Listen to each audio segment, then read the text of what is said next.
여러분 안녕하십니까? 고승범 금융위원장이 지난주 취임 후 첫 현장 행보로 중소기업과 소상공인에 이어서 5대 금융지주 수장들을 잇따라 만났습니다. 사회적 거리두기 장기화에 따른 현장의 애로를 듣고 금융 현안들을 논의했습니다. 고 위원장, 앞서 두 차례 연장된 바 있는 중소기업 소상공인 대상으로 한 코로나19 금융지원 프로그램 연장 여부와 함께 매달 사상 최대를 경신하고 있는 가계부채 문제에 대한 추가 보완책 마련을 시사해 주목되고 있습니다. 시청자 여러분들 의견 유튜브 실시간 댓글을 통해 참여해 주시면 적극 반영하도록 하겠습니다.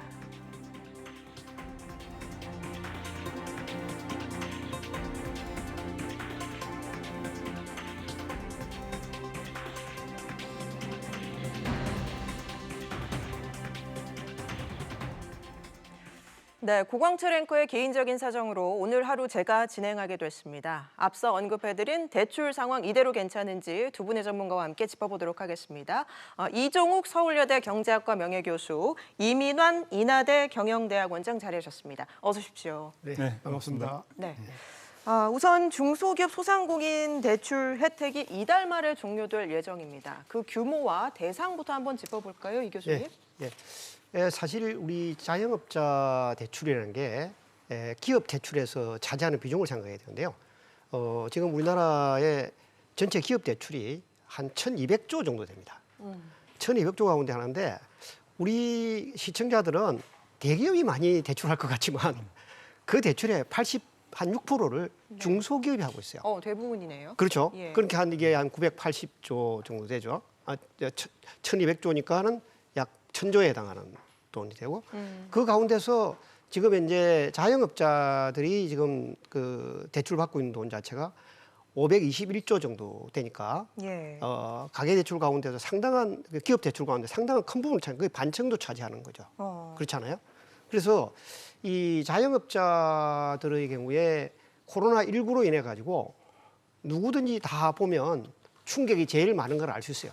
그렇죠. 맹동을 나가 보시거나 안 그러면 대학가 근처에 거리를 가보거나 그러다 보니까 이 우리나라의 기업 대출에서 거의 한 50% 한 45% 정도 차지하는 자영업자들의 대출이라는 것은 중요한 정책의 이슈가 될 수밖에 없고 더구나 자영업자들이 지금 이제 대출한 규모를 보면은 542조 정도 된다고 하는데 이 자영업자들이 대부분의 경우에 또 뭐냐 하면 가계 대출을 가지고 있는 사람들이에요.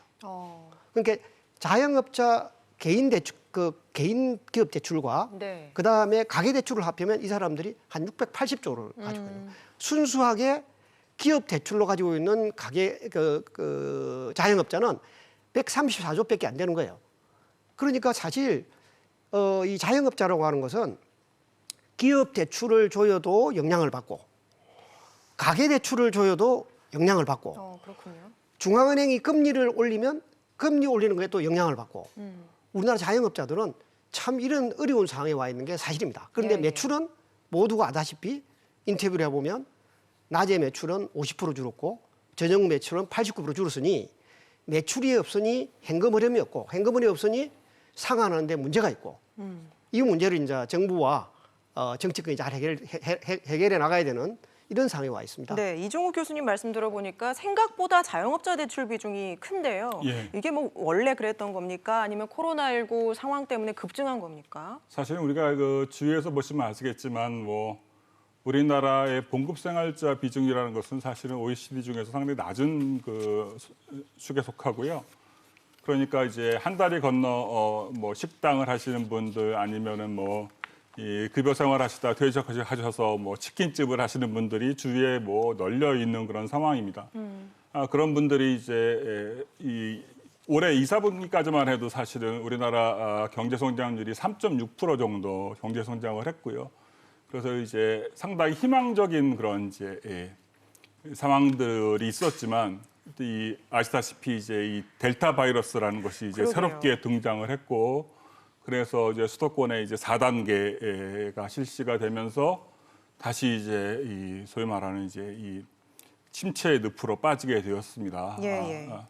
그런 상황에서 지금 현재 우리나라의 이 소위 말하는 이제 지금 현재 상환 유예를 받고 있는 대출 구조를 살펴보면요, 이게 공식적으로 이제 금융위원회에서 발표한 것은 이제 1월 30일 날, 그러니까 3월 달에 9월까지 대출을 연기하면서 유예하면서 발표한 통계가 공식적인 통계인데요. 1월 달에 발표한 통계인데 약 만기 연장, 대출이 이제 세 가지 구조가 있는데요. 만기 연장하고 그다음에 이제 이자 상환 이자 상환 유예, 유예해주는 것. 그다음에 이제 소위 말하는 이제 원금 상환 유예, 이자 상환 유예 이 세 종류가 있습니다.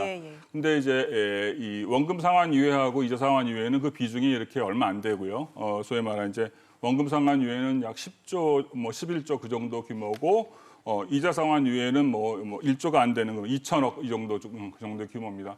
이 대부분이 이제 만기 상환 유예입니다. 만기 상환 유예가 그 당시 이제 조사했을 때 1월 달에 조사했을 때 규모가 약 121조 정도의 규모였습니다. 건수로 하면은 그 당시에는 약 47만 건 정도였는데요. 좀 재미난 특징은요. 그 비중들의 한 65% 정도가 시중은행들을 이용하고 있는 겁니다. 그러니까 이 코로나 위기의 특징들에서 뭐 미국 같은 경우에는 이제 페이체 프로텍션 프로그램이라고 근로자 보호 프로그램이라는 게 있어서 근로자들 고용을 계속 유지를 하면 이제 대출을 하더라도 그 대출금을 상환을 하지 않아도 되는 그런 이제 프로그램들이 있습니다. 그래서 이제 자영업자들이 이제 그 대출금을 갖고 여러 가지 자기 이제 뭐 설비라든가 이런 것들을 이제 쓴다든가 이런 것들을 할 수 있었는데 반해서 우리나라들은 이제 그런 제도들이 없어서 대부분 이제 민간 은행들, 소위 말하는 은행들의 이제 대출을 활용할 수밖에 없는 그런 구조가 되어 있었습니다. 이제 그게 무슨 얘기냐면 선진국 같은 경우에는 이제 그런 위기 상황에 처해 있을 때 민간 은행들에 있는 자금들을 정책금융기관들의 자금으로 재빨리 전환을 하는 그런 구조들을 갖고 있었는데 반해서 그러니까 이제 이 저리라든가 아니면 장기의 그런 자금도로 전환할 수 있는 구조들을 갖고 있었던 반해서 우리는 그 모든 책임들을 거의 민간 금융기관들한테 그대로 떠넘겼다는 거죠. 그러니까 상환 유예를 통해서 그 채무들이 전부 민간 은행들이 그냥 그 채무들을 떠안는 그런 구조로 되어 있었고요. 그래서 결국 뭐 우리나라 정책금융기관들이 갖고 있는 아까 말씀드린 중소금융기관이라든가 이런 상환 유예에 대한 어떤 이제 부담들이 한 35% 정도 되지만 그 비중들이 크게 늘어나지가 않았습니다. 그러니까 이제 그것들이 이제 코로나가 시작되면서 처음 출발한 것들이 이제 대출에 대한 만기 연장들이 되면서 그 부담들이 계속 이 민간 금융기관들, 소위 말하는 이제 은행을 중심으로 한 제2금융기관들의 비중들이 그렇게 크지 않고요. 은행들한테 계속 쌓이게 된 것이죠. 지금 뭐 속보에도 나가고 있습니다만 코로나 확산 때문에 숙박 음식점 고용보험 가입자 수가 또 급감한 것 같아요. 그만큼 지금 자영업자들이 뭐 비주로 버티고 있다라고 해도 과언이 아닐 텐데 이런 상황 때문에 이제 중소기업 소상공인 대출 혜택이 앞서 2번이 연장이 됐고 이번에 이제 3번째 연장하느냐 마느냐를 두고 있지 않습니까? 지난주에 고승범 금융위원장이 5대 금융수장들을 만났습니다. 어떤 공감대가 좀 형성이 됐을까요? 사실 자영업자 대출을 해주는데 우리 고승범 위원장께서 은행을 만난 것은 사실 자영업자 가운데서 신용 등급이 아주 좋은 신분들만 만난 거예요. 이를테면 우리 사회자도 마찬가지지만 은행 돈 쉽게 안 빌려줍니다. 우리 모두 이 교수도 예보에 계셨지만 예보라는 예금보험료 올라가기 때문에 은행들이 최소한 빌려주는 거는 신용 등급으로 생각하면 4등급 이상이에요. 지금 점수로 생각하면 840점 정도 이상 되는 사람 말고는 할 수가 없어요. 그러면 은행에서 돈을 빌린 중소기업들의 경우에는 일단 담보가 좋거나 그렇지 않으면 대부분이 신보나 기보나 지역신용보증제도의 보증을 받은 사람들이에요. 그러니까 이 신용 좋은 사람들을 은행들이 만기 연장, 그다음에 월지금 상환 유예, 이자 상환 유예하는 것 자체는 사실 은행들 입장에서 보면 돈을 좀 늦게 받을 뿐이지 사실은 나는 큰 영향이 없을 거라 생각해요. 왜 그러냐 하면 이걸 빨리 받으려 그러다 보면 우리가 이제 은행의 여신이라고 하는 것은 3가지로 나누거든 크게요. 정상, 요주의, 고정 예. 그다음에 이제 추정소 해수원 주는데 이 고정만 안 들어가면 부실률이 안 돼요. 그러면 정부 입장에서 지금 이제 상한 유예를 해주면 고정이라고 하는 부실 여신 가질 사람들이 지금 정상 내지는 요주율에 남아 있을 수 있어요. 그렇기 때문에 제가 볼 때는 요즘 우리 자영업자나 소상공인들이 어느 정도 어려우냐를 고려해 보면 우리 고성범 위원님께서 나는 반드시 해줘야 된다고 생각합니다. 왜 그러냐? 우리 소상공인들의 소위 체감 경기를 나타내는 BSI 지표가 7월 달에 예. 2020년 3월 달에 29.8로 하락한 이후에 예. 32.8 정도로 최하로 하락했어요. 그래요? 그러면 그때 4월 달 우리가 상한 유예를 해줬거든요. 그런데 거기서 지금 겨우 3% 차이예요. 그런 걸 상해 보면 우리 소상공인들 자영업자의 매출도 줄고 경기 체감도가 그렇게 나쁘다 그러면 당연히 지금 이제 소상공인들을 위한 상한 유예는 예. 해야 되는 거다. 이자 상환 유예 말씀하시는 거죠? 그러니까 뭐 만기 연장, 그다음에 이자 상환 유예, 네. 그다음에 원리금 유예 이런 것을 좀 할 필요가 있고 예, 예. 만약에 여기서 정부가 뭐 세 가지를 다 해줄 수 없다 그러면 최소한 이 가운데서 서베이를 해보면 제일 많이 원하는 거는 만기 연장이에요. 만기 연장이 78% 가까이 나와요. 그다음 나오는 것 자체가 원리금 상환 자체라는 것이 그다음 많고 그다음에 이자 유예는 상대적으로 조금 적은 편이거든요. 예, 예. 그래서 최소한 금융위에서 소상공인과 중소기업들에게 가장 충격이 크고 여론조사를 해보니까 가장 원하는 게 있다면 저는 그거부터 해줘야 되는데 그것이 바로 예. 만기 연장입니다. 알겠습니다. 지난주에 일단 고 위원장과 5대 금융지주 수장들의 만남에서 대출을 만기를 연장해 주는 것에 있어서는 공감대가 형성이 된 것 같아요. 근데 세부적으로 본다면 크게 세 가지 안이 지금 뭐 거론이 되고 있는데 3개월을 연장해 주는 것, 6개월을 연장해 주는 것, 마지막으로 폐지가 있습니다. 교수님 의견 어떠세요? 네. 저는 뭐 이종혁 교수님 의견에는 이제 전적으로 찬성을 하는데요. 죄송합니다. 근데 이제 지금 코로나가 벌써 2년째 접어들지 않고 있습니까? 네. 이제 처음에는 이제 어느 정도 희망을 갖고 영업을 하던 자영업자들이 아까도 말씀드렸지만 점점 이제 나락으로 떨어지는 그 자영업자들이 이제 점점 늘어나고 있습니다. 그래서 이제 그 자영업자들을 어떻게 할 것이냐.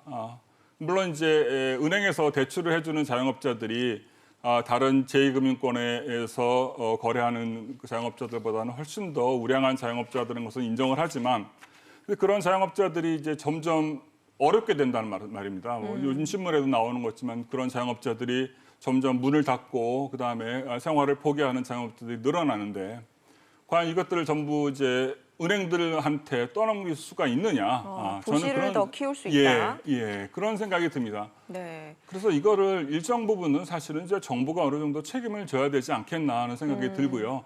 지금처럼 은행들을 모아놓고 은행들한테 너희들 대출 연장해줘라 그렇게 말할 것이 아니라 정부도 일정 부분 책임을 지고 금리에 대해서 일정 부분 정부가 책임을 진다든가 그 많은 정책금융기관들의 이 자금들이 있지 않습니까? 예, 정책금융기관들 다른 나라들 다 그렇게 했는데 왜 우리나라는 정책금융기관들이 거기에 대해서 보증이라든가 아니면 정책금융기관들이 그 대출을 왜 대환대출이나 이런 형태로 왜 떠안지 못하고 그것들을 전부 다 민간은행들한테 다 책임을 지우는지 전 거기에 대해서는 좀 불만입니다. 예, 사실은. 교수님 말씀하시는 것처럼 뭐 자영업자들 어려운 상황이야 뭐 두말할 필요가 있겠습니다만은 금융권에서도 이자 상환을 유예해 주는 것은 무리다. 부실을 더 키울 수 있다.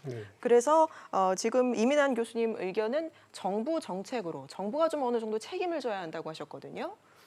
저도 이제 방금 우리 그 사회자께 말씀드렸지만 정부가 해줄 수 있는 세 가지 안 가운데서 수요자가 제일 많이 하는 거는 원리금 상환인데 그러면 78% 가까이 한 330 조사해 보면 그 정도 나오는데 사실 이자 상환 유예라고 하는 부분은 서베이를 해보면 한 30%대밖에 있지 않아요. 이 자체가. 그래서 이자는 어느 정도 은행의 경우에는 어느 정도 이 적절한 시스템에서 받는 건 별 문제가 없다 생각합니다. 아까 우리 이민환 교수님 말씀대로 이자 상환이 어려운 사람들에게는 정부가 얼마든지 보증이라는 그 행태를 통해서 그 부담을 들어주면 이 부분 자체는 충분히 해나갈 수 있다 생각해요. 그런데 우리나라의 경우에는 은행들에게 뭘 요구를 하면 사실은 정부도 뭔가 그에 대해서 그 부담을 분담하려고 노력해야 되는데 그렇지 못한 게 있는 것이 이제 좀 한계는 한계지만은 예. 그렇지만 상황이 이런 상황에서 뭐 은행이 조금 분담한다 그래서 크게 문제가 되냐? 왜 문제가 안 된다 생각하냐면 사실 지금까지 이제 6월 15일 날 한국은행이 발표한 자료로 보면 이자 상환유예로 혜택을 보는 금액 자체가 2천억 정도 됩니다. 2천억. 2천억 정도 되는데 실제로 지금 현재 은행들이 이번에 상반기에 이자 수익 이자 이익 가지고서 벌어들인 돈이 한 11조 정도 돼요. 그래요. 11조 정도 되기 때문에 11조 벌었는데 2천억 정도는 이체를 한다 감당할 수 그렇기에는 있다. 그렇죠. 그렇게 하기에는 아마 우리나라 은행 지주회사들이 정부나 이런 금융당국에게 말하기가 조금 끄끄러울 거예요. 예, 예. 그런 게 좀 있는 것 같아요. 그런데 지금 사실 한은이 지난달에 전격적으로 기준금리 올렸고 예. 금리가 오르는 분위기 속에서 이제 금융권의 얘기는 그거죠. 결국은 나중에 소상공인의 부담으로 돌아오지 않겠느냐. 이런 의견에 대해서는 어떻게 보세요? 네, 지금 사실은 이제 미국이 올해 11월부터 이제 테이퍼링이라고 그러죠. 이제 이 양적 완화 정책을 이제 서서히 축소시킨다는 그런 얘기들이 있고요.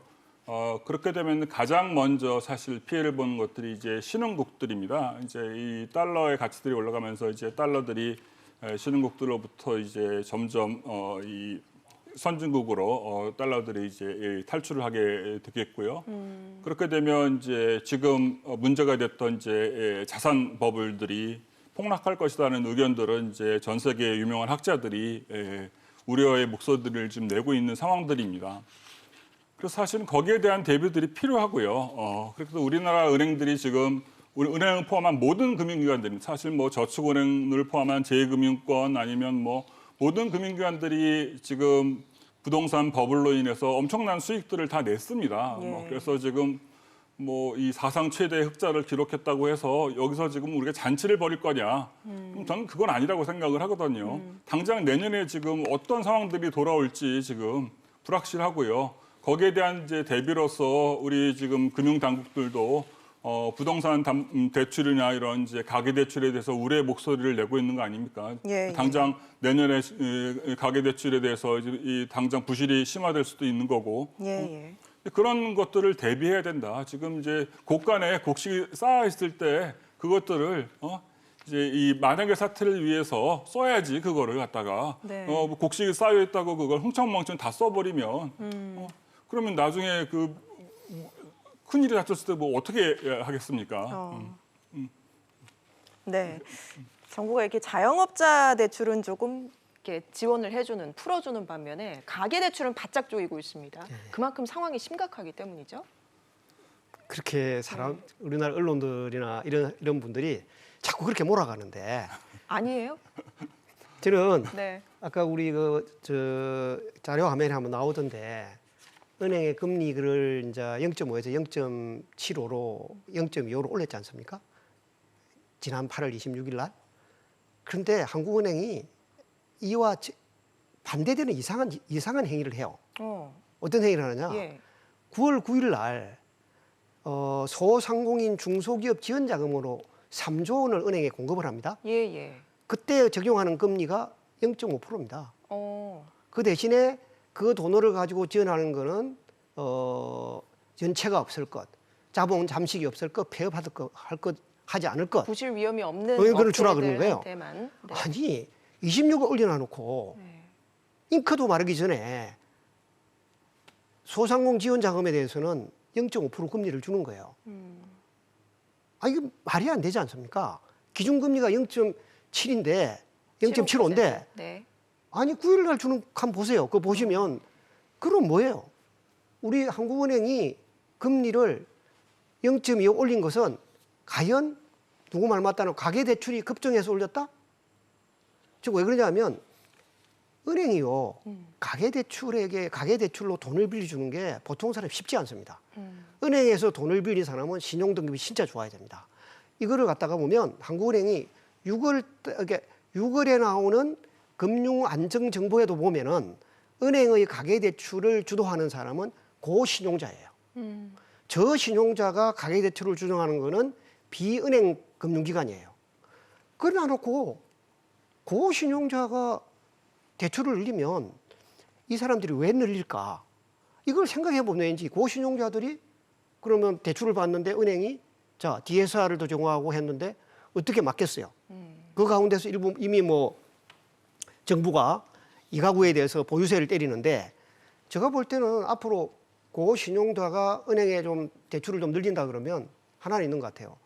종부세를 가하게 하니까 50대, 60대에 있는 고신용자들은 현재에 있는 연금 소득 가지고 이걸 지탱을 할 수 없으니까 은행에서 빌리지 않을까. 그래서 부동산 정부 정책이 잘못된 것을 한국은행은 오히려 금리를 올리면서 금융시장의 불균형이라는 말을 쓴단 말이에요. 예. 나는 금융시장의 불균형이라는 말을 내 다른 웬만한 데서 본 일은 없어요. 지금 상황에 맞지 않는 말이라고 맞지 않는 보세요? 말이죠. 예. 그리고 왜 한국은행이 0.5의 금리를 0.75로 올려놔놓고 9월 9일 날 소상공인 지원자금 3조 원은 왜 0.5로 푸냐 이거야. 그렇다 그러면 자기들 자체 내도 금리 인상에 대한 것이 뭔가 일관성이 없는 거예요. 이 자체가. 그러니까 사실은 우리 고승범 위원장이나 한국은행에 있는 총재께서도 본분에 충실해야지 시장에서 움직이고 있는 부동산을 금리를 가지고 잡을 수 없습니다. 아, 그래요? 금리가 잡을 수 없는데 네. 저런 식으로 부동산 시장이 급등을 하고 가계 지출이 증대하기 때문에 금융시장의 불균형 때문에 금리를 올린다. 제가 생각할 때는 너무너무나 이게 어부성설이라는 거예요. 아, 그렇습니까? 이거는 그런데 한은은 지금 추가적인 금리 인상 가능성도 열어두고 있는 상황이잖아요. 그것도 또 이야기하면 그럴 겁니다. 한국은행이 부동산을 잡기 위해서 그럴 겁니다. 부동산을. 근데 부동산은 비싼 부동산이라는 거는 돈 있는 사람이 사는 거고 그다음에 뭐냐면 은행에 대출을 받으면 살 수가 없어요. 이 자체가. 근데 한국은행이 올린다? 그러면 아까 이야기했잖아요. 우리나라에서 기업 대출 가운데서 약 85%를 이게 중소기업이 하고 있거든요. 그러니까 중소기업자들은 금리 장사는 잘 안 되는데 금리 부담은 계속 늘어나는 거예요. 그러니까 소상공인연합회나 중소기업중앙회가 뭐라고 이야기합니까? 제발 금리 인상 자체를 좀 신중하게 해달라. 예. 미국은 뭐냐면 미국의 연방은행 총재 같은 경우에는 뭐라 그랬냐면 아직까지도 미국은 준비할 단계가 많다. 그래서 분명히 그러거든요. 2023 올린다 그랬어요. 그리고 우리 정부는 23년도에 올린다고 포웰이 확실히 이야기했잖아요. 캔사스 미팅에서도. 우리 올려요. 정말 한국은행이 나중에 뭐라고 이야기할지 모르지만은 저 같은 학자 입장에서 보면 예. 말이 안 되는 것 같아요. 일단은 지금 한국은행은 기준금리 추가 인상을 예고하고 있습니다. 올해 이제 다음 달 11월 두 번의 금통위가 남아 있는데 뭐 언제 또 얼마나 올릴까 관심인데 일단 한은에서는 금리를 올리는 배경으로 부동산을 당장 잡기는 어려울 것이라는 점은 인정을 하고 있어요. 근데 가계부채, 가계대출은 어느 정도 효과가 있을 것으로 보고 있는 것 같아요. 예, 저도 이종혁 교수님 의견에 전적으로 찬성을 하고요. 과거 버블이 붕괴될 때 일본은행처럼 금리를 갑작스럽게 올린다. 그 정도가 되면 부동산을 잡겠죠. 가계대출 잡겠는데 한 그런 의지가 있는 것도 아니고 사실은 그래서 부동산을 이 경착륙을 시키려는 그런 의지가 있는 것은 아니라고 생각을 합니다. 근데 제가 주의해서 봐야 될 것은 이제 우리나라 최근에 2000년 이후에 이 가계대출의 구조입니다. 구조라는 것은 이제 기존의 주택담보대출의 비중과 신용대출의 비중을 보면요. 2000년 이후에 신용대출의 비중들이 엄청나게 늘어납니다. 사실은요. 우리나라가요. 네. 그래서 이제 그 신용대출의 증가하는 속도와 그다음에 그 신용대출을 누가 받냐 이렇게 살펴보면 20, 30대의 비중들이 늘어나요. 그러니까 젊은 층들이 이제 주택을 소유하지 못한 젊은 층들이 이른바 영끌 영향인가요? 그렇죠. 그렇지 이제 이 신용대출을 통해서 주식시장 그다음에 암호자산이라든가 이런데 소위 말하는 투기 자본들이 이제 형성이 되는 거죠. 최근에 와서 또 좀 웃긴 현상들이 이제 이 신용대출 은행에 대한 신용대출을 이제 주니까 이제 막 저축은행이라든가 아니면 카드사의 이 현금 서비스까지 받기 시작을 하는 거예요. 신용이 높은 사람들이. 예. 이게 전부 다 어떻게 말하면 투기를 위한 수요도거든요. 그 사람들이 무슨 어떻게 말하면 전세 자금을 위해서 빌리겠습니까? 뭐로 해서 빌리겠습니까?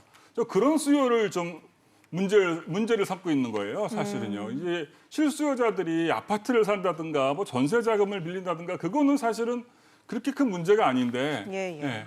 이 투기 수요가 지금 처음에는 이제 돈 있는 사람들이 아파트를 몇 채씩 사고 뭐 자산 시장에 들어갔던 이제 수요들이 그 다음에는 이제 이 막차라고 그럴까 이 젊은 사람들이 그 시장으로 뛰어들기 시작을 했단 말이에요. 이 사람들이 이제 어떻게 될지 모르지만은 이 좌절감을 느끼면서 이제 이 거의 막차를 타면서 이 사람들이 이제 무너지기 전까지 어떻게든 이거를 좀 어떻게 구제해야 되겠다 그런 생각들이 저는 드는 거예요. 그게 이제 가계 부채, 소위 말하는 우리나라 이 가계 대출의 문제가 아닌가 생각이 듭니다.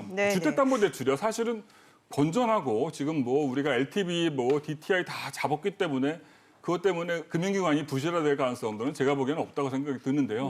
이 개인들이 돈을 빌린 사람들이 그거로 인해서 피해를 볼까 봐 그러는 거죠. 특히 이제 소위 말하는 젊은 사람들 아니면은 정말 서민들이 피해를 볼까 봐. 네, 지금 교수님 말씀은 이제 은행에서 빌려준 돈이 부동산이나 주식시장 같은 곳으로 자산시장으로 흘러 들어가면서 과열되고 있는 점을 우려하고 계신데 저희 지금 유튜브 실시간 댓글 시청자 여러분의 댓글 받고 있는데요. 금리를 안 올리면 그럼 어떤 방법이 있을까 이런 의견을 주신 분이 계세요.